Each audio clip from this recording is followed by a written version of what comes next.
Swayam Prabha. Digital India. Educated India.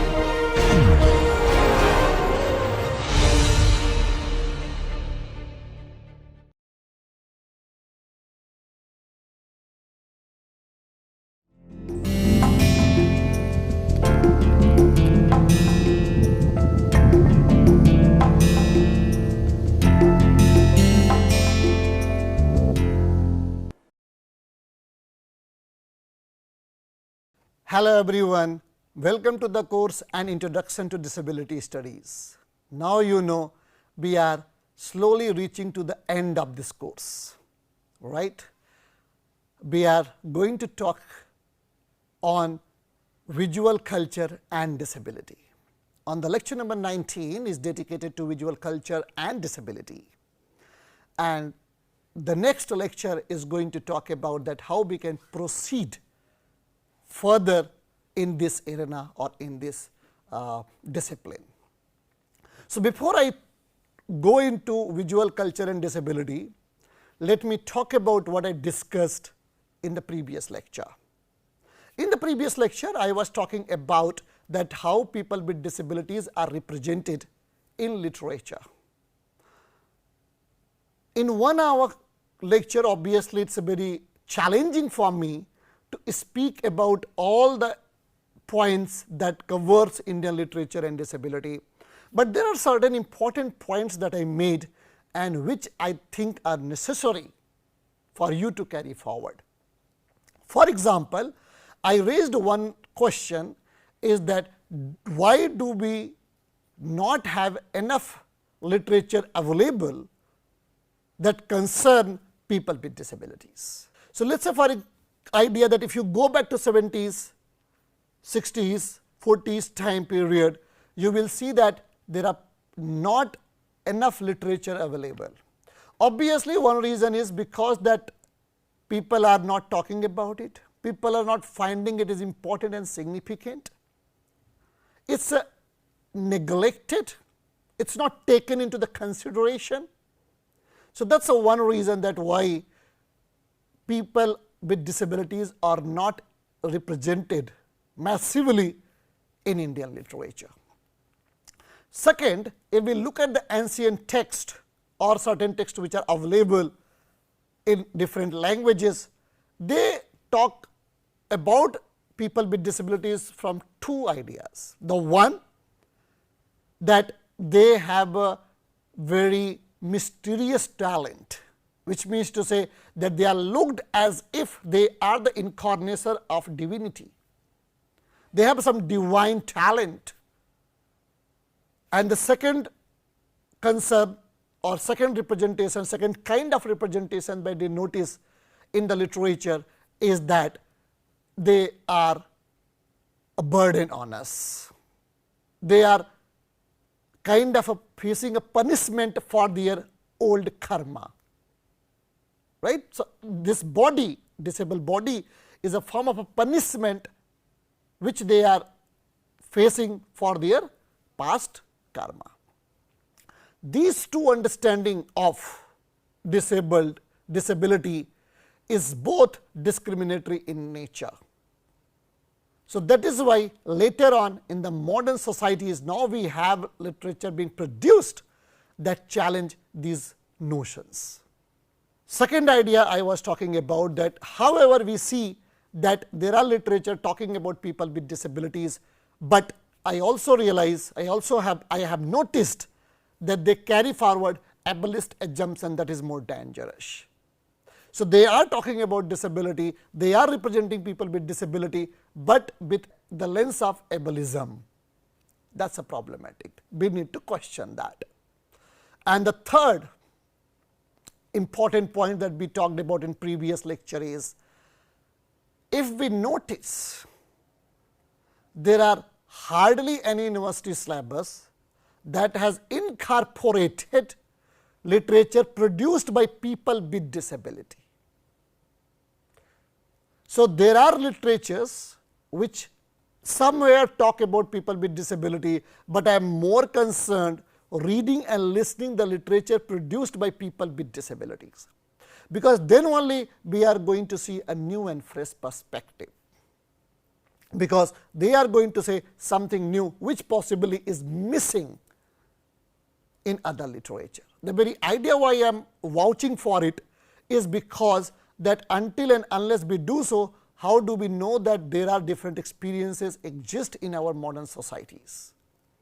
What about their experiences? These experiences must be also counted. And another important idea that I made in the last lecture was that when we are talking about people with disability in Indian literature, we should also explore cultural tradition. We should also explore folk tales, because they are also a form of literature and they also talk about different nuances, different issues that is prevalent in societies, right. So, this is what all mainly I discussed in the previous lecture. However, there are other points too which I highlighted and which I touched upon.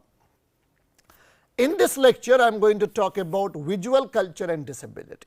Let me explain first why I am going to talk about visual culture and disability in this lecture. First and foremost, we need to understand that visual culture must be analyzed. The reason is that nowadays people are more immersed in visual culture.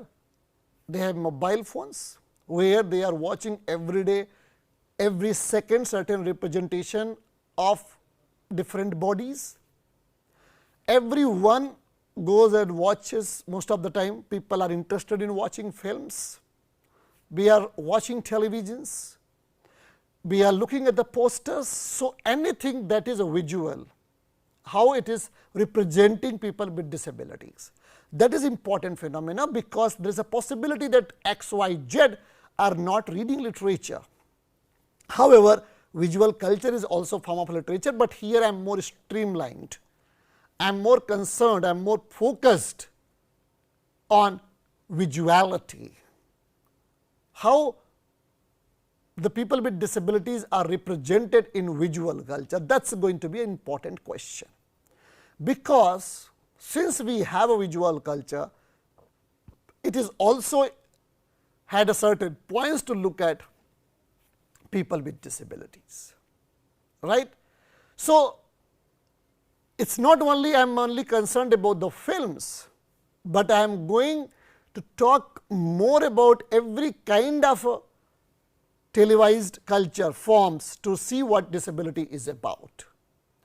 So, before I get into this, as I had already suggested you that you must read books, that is a television by Raymond Billions. I am sure that now you so far you must have read that, and the work of art in the age of mechanical reproduction by Walter Benjamin. I hope that you have read that as well. All right. So, with this introduction, because this lecture is going to be more slide based in the sense that there are different points that I am making and they are complicated and very complex. To understand those complicated and complex points, we will look at the slides and we will explain what they speak about. All right. So, let us go to the slide number 1 and see what it has to say about visual culture and disability. So, here comes the first point, that is, gazing upon disability orchestrates a visual dynamic between observer and spectacle, right. So, unlike casual glances or brief scans, staring denotes a profound engagement, highlighting perceived differences and casting impairment as deviant. This intense scrutiny forms an uneasy alliance, unsettling both the observer and the observed. Spectators unabashedly fixate on visual markers of disability, for example, prosthetic limbs, scars, involuntary movement, yet rarely extend their gaze to encompass the entirety of the person, right. Let us look at what this slide or this point is about.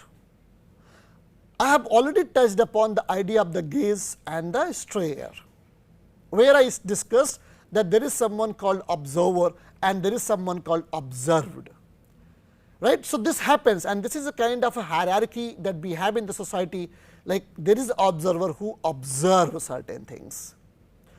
And for better understanding, I am sure that you must have read by now the book called Staring How We Look by Rosemary Garland Thompson. Please read that book. This is extremely helpful to understand most of the concept given on the basis of gaze and staring.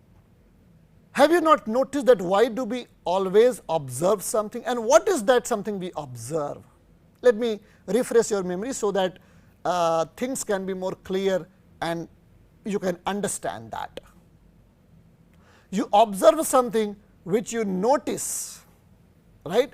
You observe something which you notice is that new to you. You have not seen that. You have not encountered that.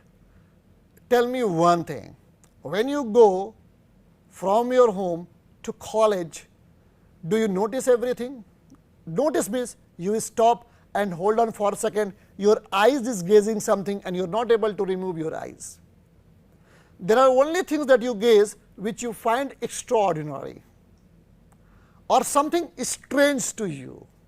Let me make this idea, strange to you, which is not known to you, which creates a curiosity, right?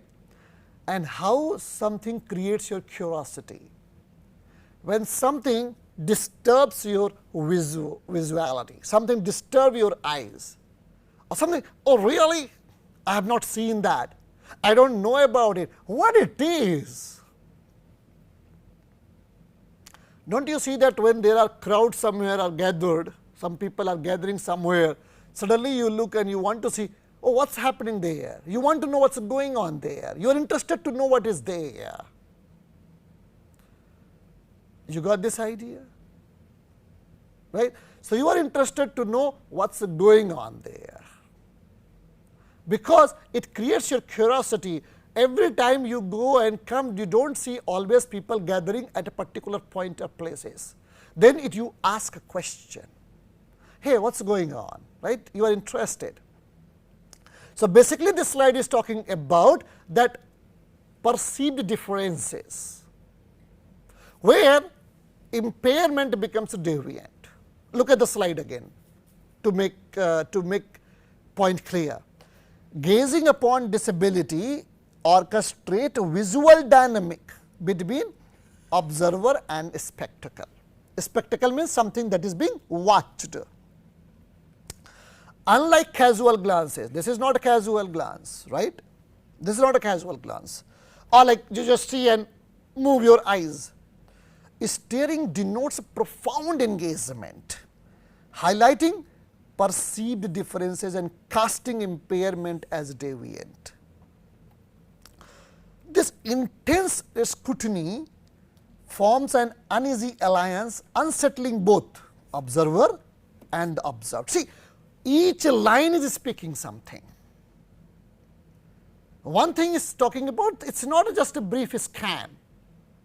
You just watches, you see something and you remove your eyes. No, it is not that.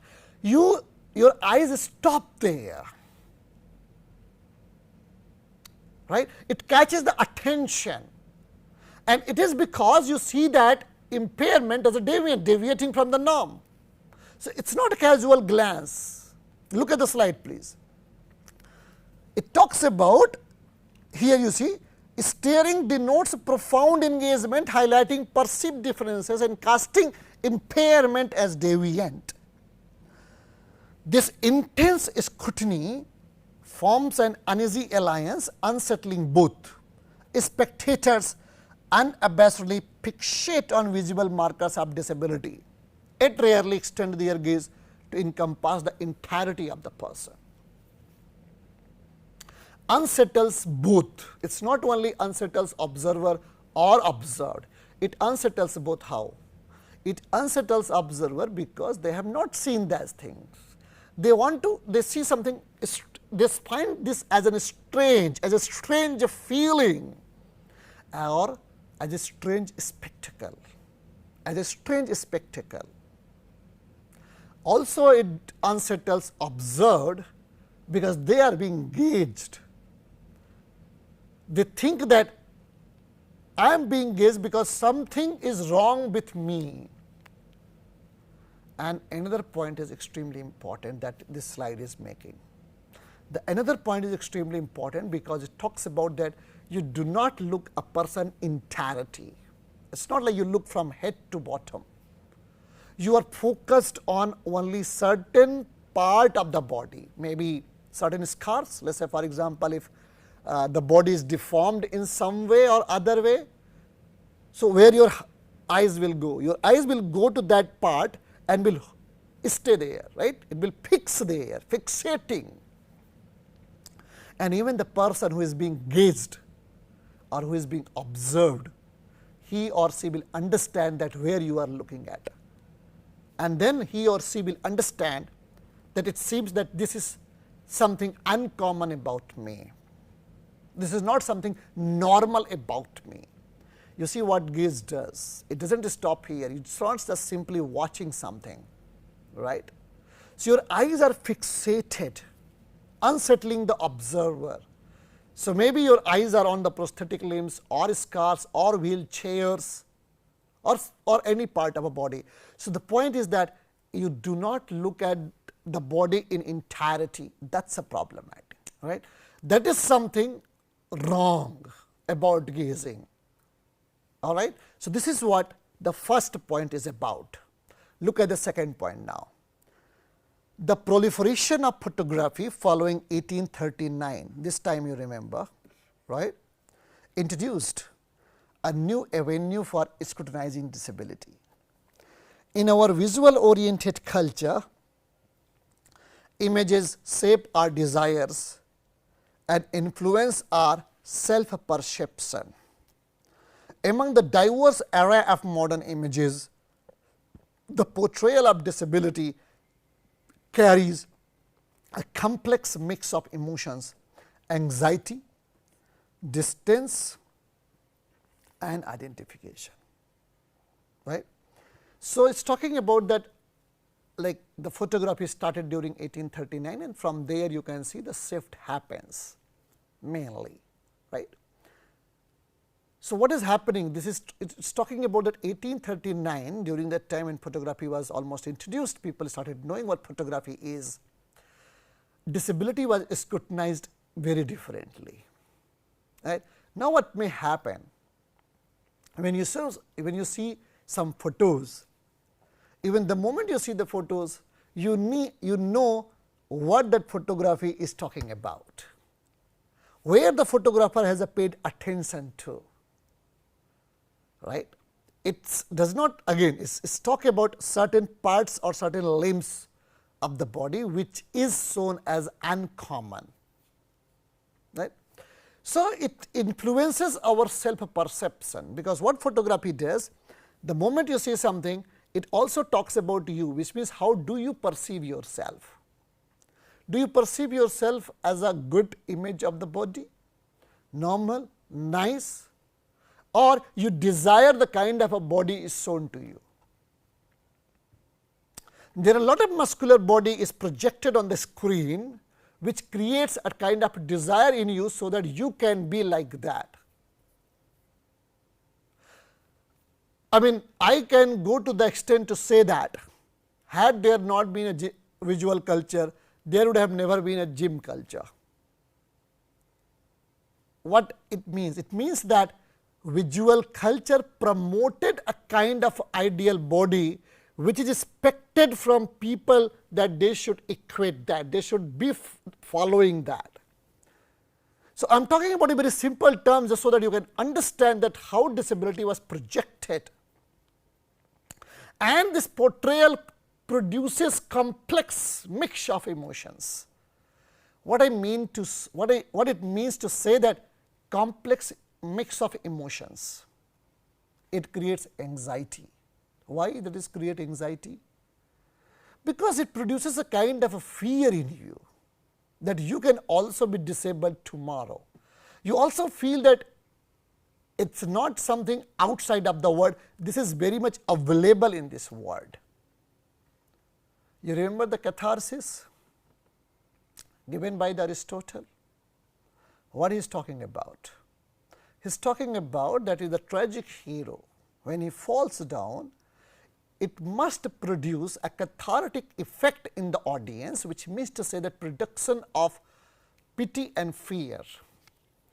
Pity simply means that you sympathize, you feel bad for the character because he is so noble character, but because of the certain tragic flaw or error of judgment, that character is falling and you feel bad for that.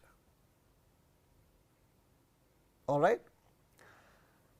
Fear, because you also know that you can also be in that position today, tomorrow, and that is what the fear is about. So, anxiety means being anxious. It challenges your normative conception of the body, because you think everything is fair around, everything is so fine around, and suddenly you see certain visual of certain bodies which disturb you, which challenges your thinking of the body itself, and that is why it creates anxiety. One emotion, right? Anxiety. Second emotion is distance. What is this distance emotion means? Means that you want to stay away from that because you do not want to be like that, because it keeps challenging your normative conception of the body, and that is why you remain distant from that, so that you do not encounter in your everyday life. That is why a society is being created which is called a gated community, which means to say that only that kind of people are allowed. I mean, these all are capitalist propaganda to promote ableism, but I am not getting into that critique of capitalism for now, because I have already done so.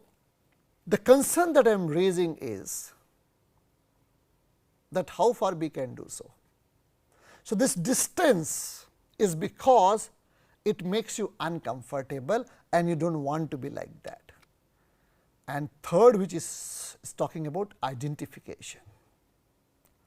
Identification simply suggests that you can identify that you are one of that. Identification simply suggests that some way or other way you identify, right? You can be part of it or you are one. Let's say for example, like I mean there is a story, for example, when you see what happened with the Siddhartha who became a Gautam Buddha. When he went outside and wanted to meet people, and then he saw a person suffering from some disease, and then he saw an old man, what happened to that?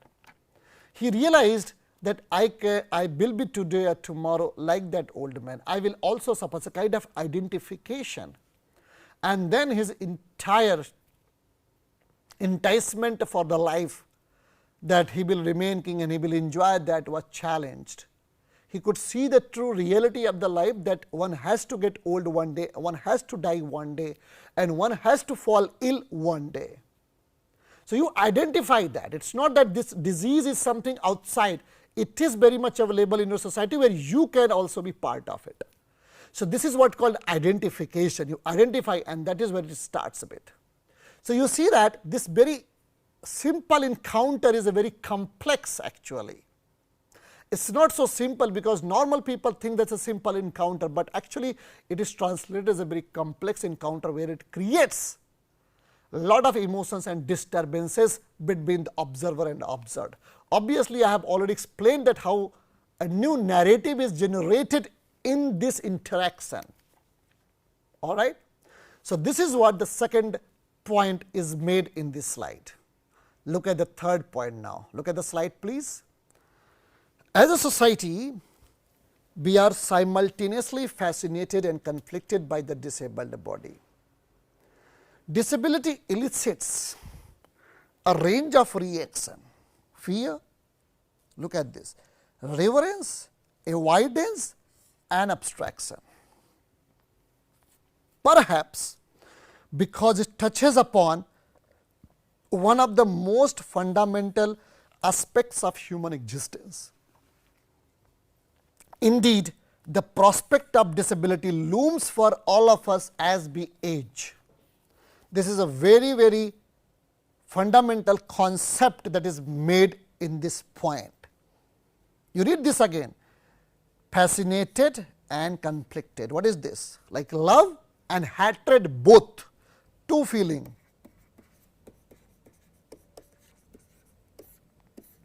Fascinated, conflicted. This elicits a range of reactions, right, where there is a fear, there is a reverence, there is avoidance, there is abstraction. It is because it touches upon one of the most fundamental aspects of human beings. I mean, why do you create this kind of a conflict?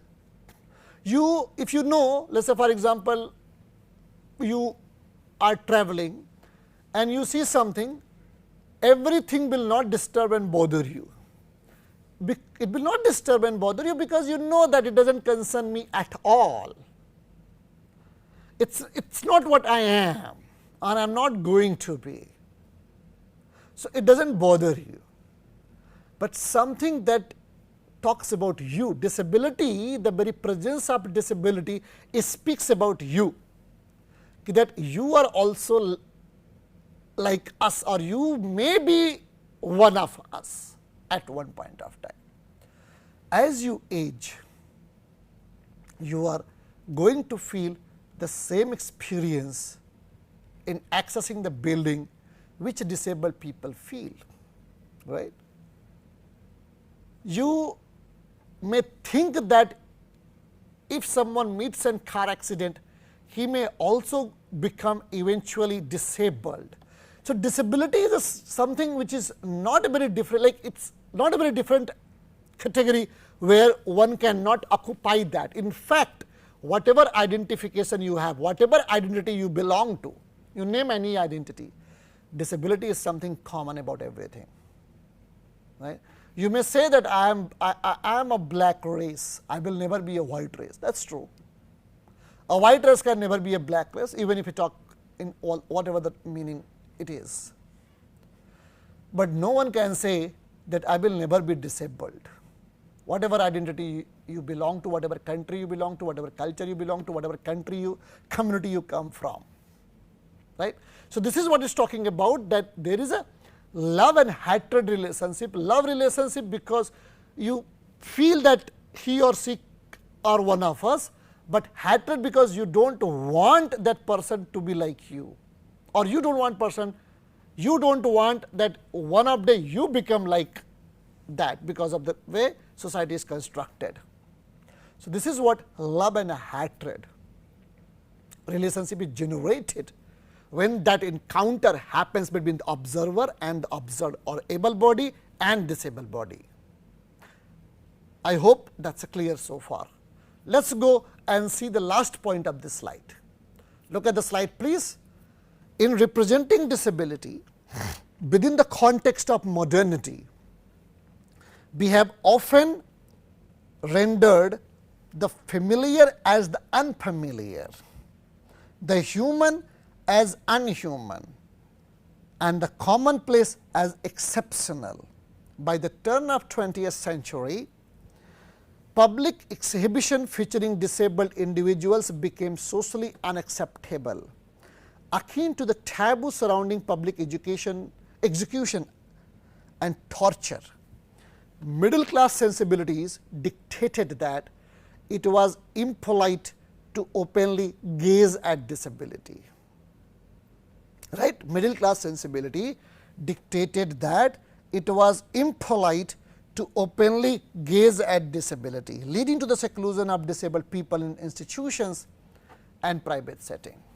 So, I mean, this discourse is more talking about what industrialization did, what capitalism did, and how the modern society is moving forward. Modern society is trying to seclude people with disability. It is representing familiar as the unfamiliar. Why it is saying representing the familiar as unfamiliar? Because disability is not a very new phenomena. Disability existed since the society existed. Since we are born as a human species, there was a disability. Disability is not something that came very late. But again, don't say that Vic Finkelstein says that. Vic Finkelstein talking is different thing, different way to understand disability. But here is talking about that something that was very much part of, like very much one of us, like every day we meet that kind of a people. In villages, in towns, when you go, you see someone as a disabled. People coming to your houses, you go to their houses, you meet, you talk, you discuss, you share your experiences. That was very common in the village communities, at least in India, as far as my understanding goes. But now I am very shocked and surprised, in cities there are children who never encounter people with disabilities, because the very idea of city is constructed in such a way where deviant people, which means to say that unexpected people of the society are not coming in the city spaces. Trust me, I have been to the cities. Let me give you an example. I was in Hyderabad more than a month, like last month. I mean, I studied, I did my PhD from University in Foreign Languages, Hyderabad, IFLU. So, I am not talking about that period of time, I am talking about the new, like I can talk about that experience, but let us not talk about that. Let us talk the recent experience that I encountered. So, there is a supermarket in Hafizpet. So, when like I used to go every second day just to roam around, experience, understand how the city is constructed, what the city is about, how inclusive the city is. You will not believe, and I am speaking with my true experience, I am not lying at all. In that supermarket, I do not want to name unnecessarily to tarnish the image of that supermarket, I never encountered a single disabled person.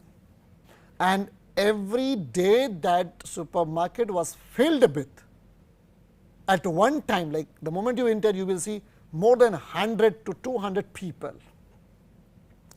Now, saying so that because of the least population, because the city is not inhabited by people with disability, I mean these are the mere excuse to not to talk about inclusive society.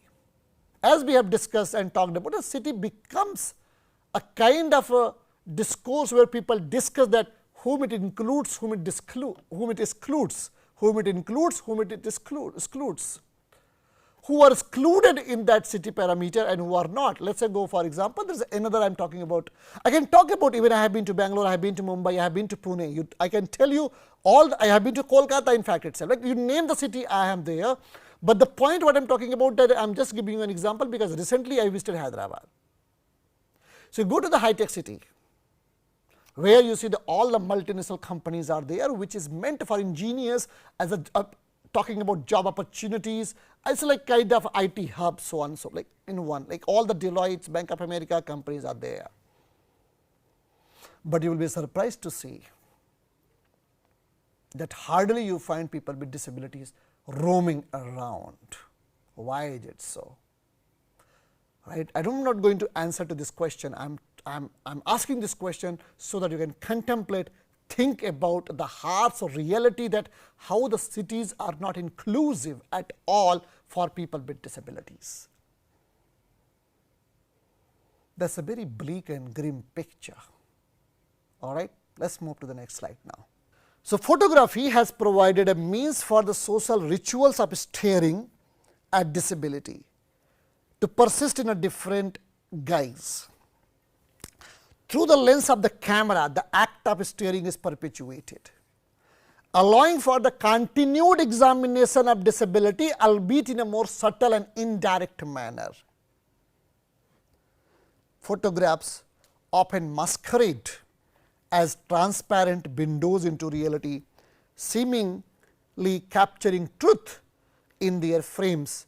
However, like all forms of representation, photographs do not merely reflect reality, but actively construct it. I will come to this point, just note down for a second. They organize our perception, molding the objects they depict according to cultural convention and expectation. In this process, photographs present the familiar in a manner that renders it unfamiliar. That is the point. Invoking a sense of astonishment mingled with recognition. Given the potent cultural resonances of disability, photography in our capitalist democracy has harnessed its imagery for various manipulative ends. Popular photography thrust disability into the public sphere as a highly mediated image divorced from the lived experience of people with disabilities. The immediacy and claim to truth of photographic image coupled with their wide circulation solidify specific interpretation of disability embedded within them. As a result, these images both shape and reflect public perception of disability, perpetuating and reinforcing certain stereotypes and attitudes. I mean, this is a very loaded, the slides are very loaded, but let me talk about that how the act of staring is perpetuated through the lens of a photography. I have talked about it, so I will just reserve your memory, because I have talked about it how camera looks at you. As I talked about that, through the lens of the camera, the photographer focuses on certain things which they want to show to the people. So, if you are not aware of a discourse of disability as a normal people, you will only capture which is allowed by the ableist assumptions. Let me give you an example. Just do one thing. You think about a beautiful city or a beautiful place which you think, just Google it and search for the Google images of that city. You will see that the images are bombarded on your screen with all the beautiful scenes and scenarios. What about those images which are not there, but they exist, which speak about other realities as well, but they are not available to us? They are not available to us because through the lens of a camera, they are not allowed to be photographed. So, certain things are being photographed and certain things are not being photographed. So, this very decision that certain things are not to be photographed is politically motivated by the ableist assumption or by the ableism. So, that is what I am talking about, that through the lens of a camera, act of staring is perpetuated, right. It represents the kind of a body, allowing for continued examination of disability in an indirect manner, or even when it represents disability, it focuses on what I was talking about, certain body. Second idea is, as I was talking about, that literature does not reflect society, it constructs the society. In the same way, photography also do not reflect reality, but actively construct it, which means to say it represents in the society that how a society should be, how a city should be, how a person should look like. So, here you see all I am using should look like, how it should be, how it should not be. So, this is all politically activated and motivated. The photography is there not to reflect the reality, but to construct the reality, right. And through that, it renders the familiar as unfamiliar. It creates a sense of astonishment. Look at the slide, please. So, here I am talking about, right, it organizes our perception. It tells us what to be perceived and how to be perceived. It always directs you, gives direction, and it is things are depicted on the basis of conventions, cultural convention and expectations. So, the point is to make you simply understand, let us say for example, when you are going to visit a city or visit a place, you do not explore, like most of us do not explore by our own self. What images are available, what is already we have been directed by the photography, there we go, right. So, we go and look at, oh, this is the beautiful place because it has been shown by the Google, so let us go to that place. So, here you see the very image of the city is constructed accordingly. Or let us say for example, when you go to the city and you see, oh, there is no snow here, but you saw that it was shown in the photography that there is a snow. Here you see what is happening. What you feel, you have already felt about that place before you have gone to that place. You have not gone to the place, but you already know about the place, you have already thought and constructed a kind of image about that place. And when that does not happen, you feel astonished. When it does not happen in the same way, you feel surprised. So, that is a concern I am talking about. That slide is about that, how it creates astonishment. All right. Look at the slide again. Given the potent cultural resonances of disability, photography in our capitalist democracy has harnessed this kind of imagery. And look at this, what is talking about manipulative ends. Manipulative ends simply means that things are not the way they are being manipulated. The lens of the camera through the observer has already interpreted those places and what kind of ends it wants to make you reach, and that is how it talks about. You see, you are very good all this. I do not want to talk much about it because you all understand. Like when you see the photos, when you take even photos of yourself, right? Do you put the picture in the same way the way you are? No, right? You know that you use lot of filters because you want to give a sense that that is what I am. It's manipulative ends. You want to manipulate people to make believe that this is what you are.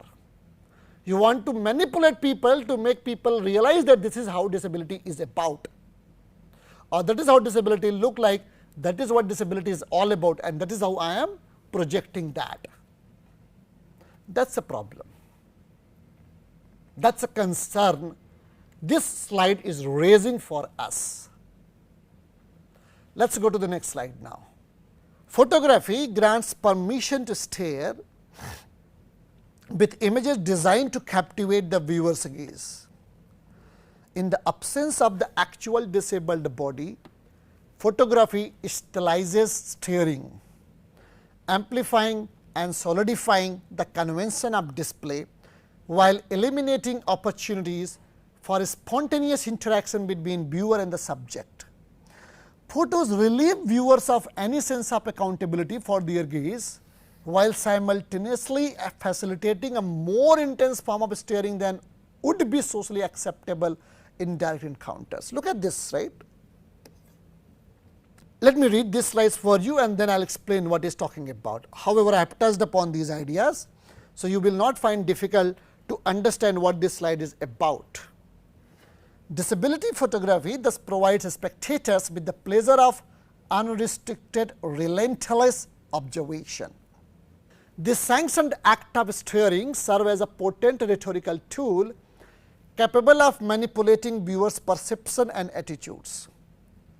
By examining the various purposes to which popular photography's interplay between the strange and the familiar has been deployed, I aim to shed light on how modern America constructs notion of disability and perceive people with disabilities. So, in examining the ways in which we perceive disability, let us look at taxonomy consisting of 4 primary visual rhetorics. That is a very important point, and that is what the purpose of bringing you to this point, where is talking about the taxonomy that consists 4 primary visual rhetorics. The one is the wondrous, sentimental, exotic, the realistic.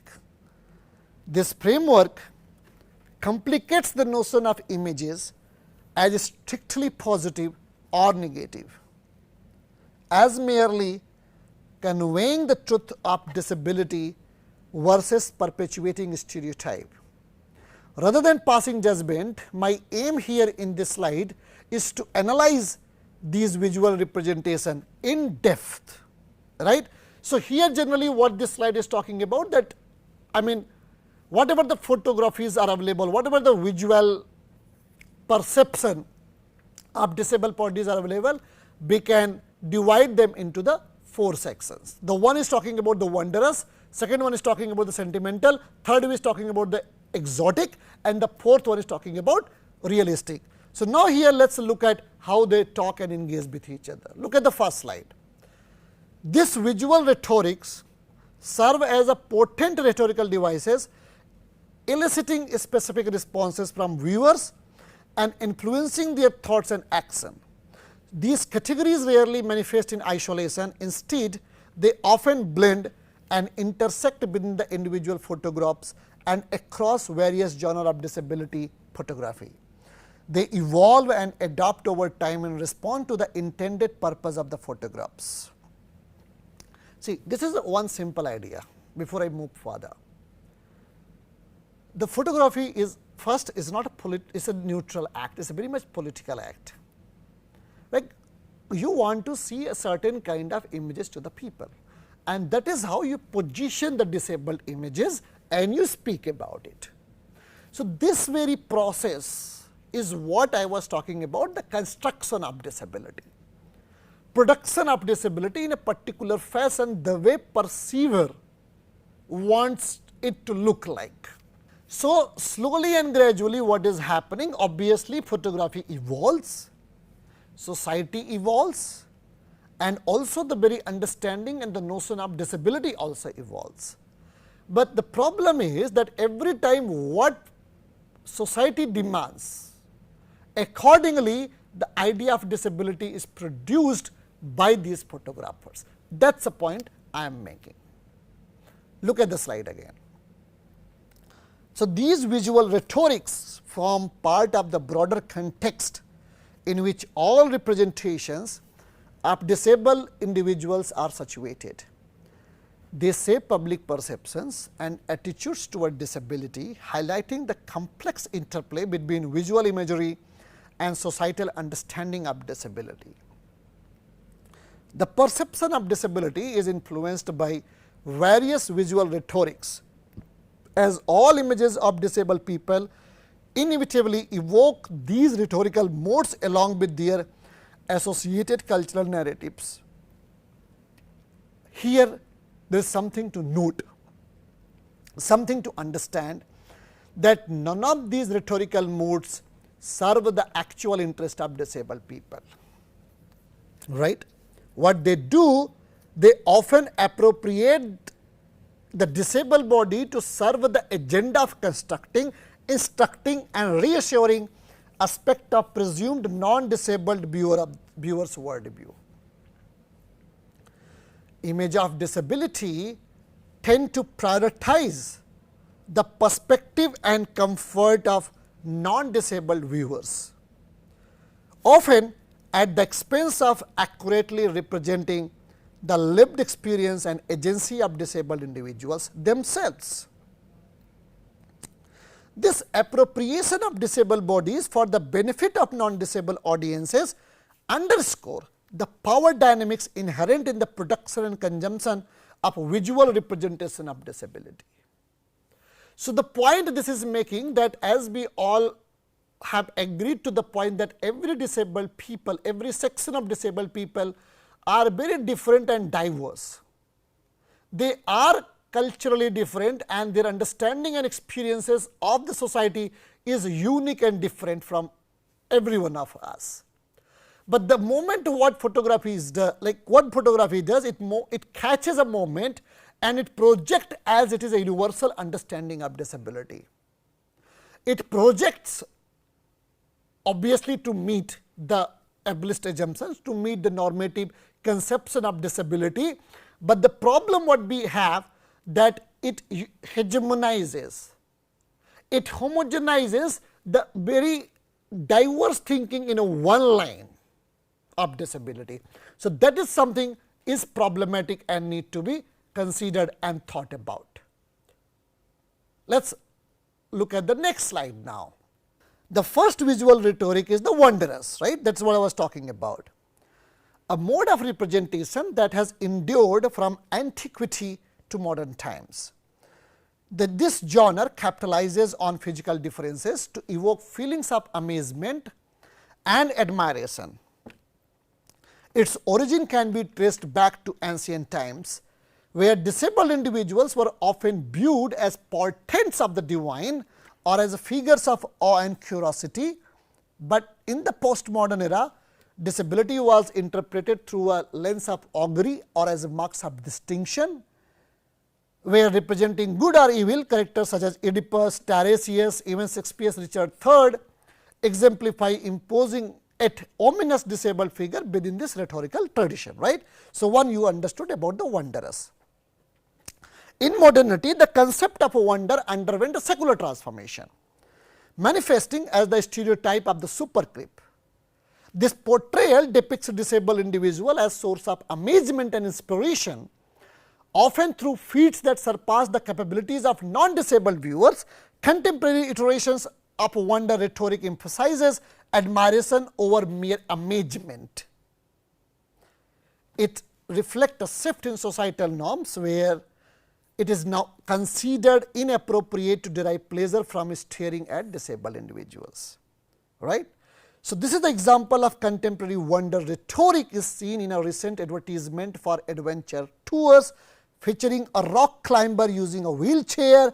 The photographic composition deliberately positions the viewer to gaze in awe at the climber suspended in her wheelchair.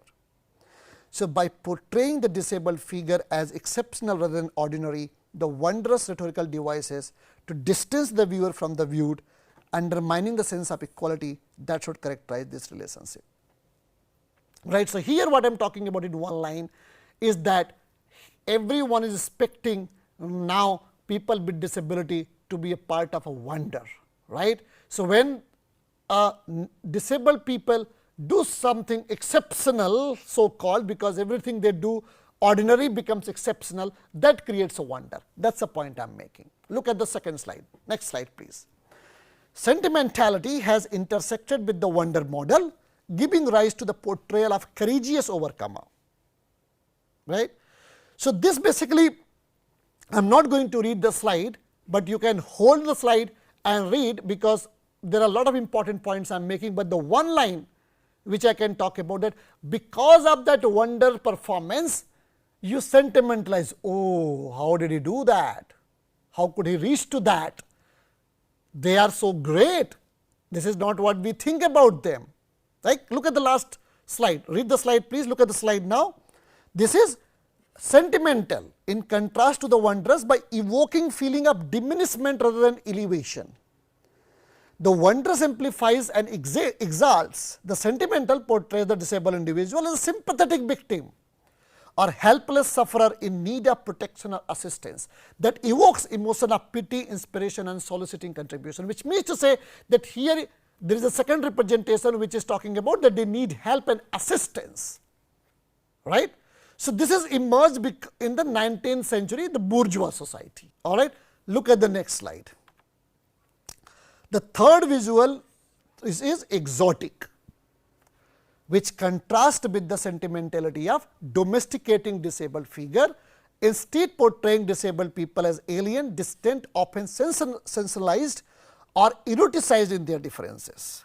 This exotic rhetoric adopts an ethnographic mode of viewing characterized by curiosity or detached objectification. That is basically a result of Western imperialism.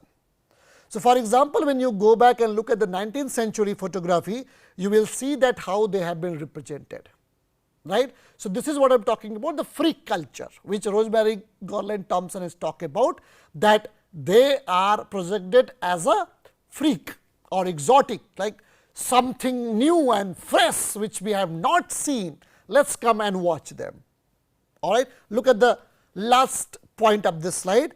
This introduction of disabled model has revolutionized the fashion industry, reintroducing the rhetoric of the exotic into disability photography. While sentimentality renders the disabled figure small and vulnerable, awaiting rescue by benevolent agent, the exotic magnifies their difference, portraying them as large, strange and unlike the viewer. Capitalizing on novelty and titillation, the fashion arm of the advertising world has recognized the power of the disabled figure to provoke responses from viewers. Right. So, this is what I was talking about, how it has become exotic. Right. So, this is a kind of a figure that you can see, and here comes the last one, that is called realistic. Right. And that is, look at the slide please, which contrasts to the exotic mode by minimizing distance and reference, fostering a sense of closeness and familiarity between the viewer and the viewed.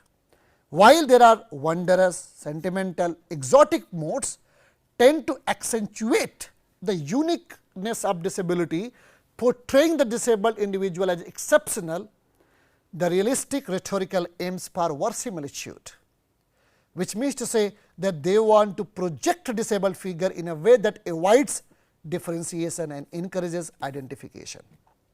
All right. So, this realism in disability photography can serve various purposes: commercial, journalistic, advocating for political or social action, and by presenting disabled individuals in a realistic and relatable manner. This mode of representation seeks to encourage empathy, understanding and engagement with issues surrounding disability in society. Right. So, here you see that there are 4 modes of representation I have talked about. One is a wondrous, exotic, sentimental and realistic. So, you can look at these slides. These slides are actually talking and explaining which I have already covered. So, I am not going to read the slides, but this point I want to make this idea that there are 4 modes which you can categorize, and if there are more, I do not know much about that, but generally when we see this kind of representation, you can categorize that this is exotic, this is sentimental, this is wondrous and this is more realistic. Verisimilitude simply means that life is like one of them. Life is the picture, the visual representation is very much close to that, the way disabled people and their experiences are. So, with this I would like to end this lecture and will ask you to think more on these lines and comprehensively try to understand that how people with disabilities are represented and being represented in visual culture. In fact, you can also go and do a lot of research in this field, because this is a very booming field where you can bring visual studies and disability studies together if you have an interest. All right, with this I would end the lecture here. We will take a break. Thank you so much for listening and for your patience. Thank you so much. Take care. Bye bye. Stay happy and healthy.